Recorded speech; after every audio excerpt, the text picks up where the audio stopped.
ready to turbocharge your home buying process and make life easier for your clients. Let's dive into how to add a lender in Kvcore, creating a seamless connection that benefits both you and your clients. First, log into your Kvcore dashboard, your real estate command center. Then, navigate to the Marketplace tab, usually located on the left-hand side of your screen. Think of this as the App Store for your Kvcore.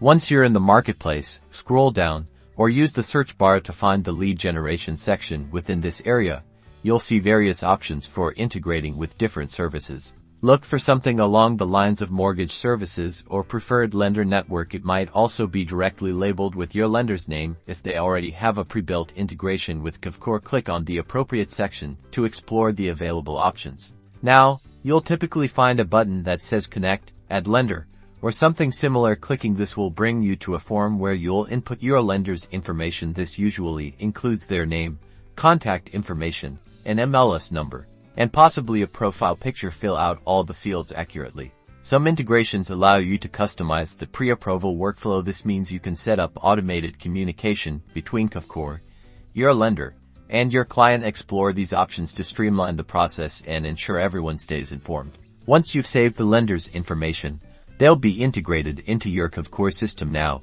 when you're working with a client, you'll be able to easily associate them with your preferred lender. This allows for quick access to pre-approval letters and seamless communication throughout the buying process. And that's it. By adding your lender to Kvcore, you're creating a smoother, more efficient experience for everyone involved, ultimately leading to happier clients and faster closings.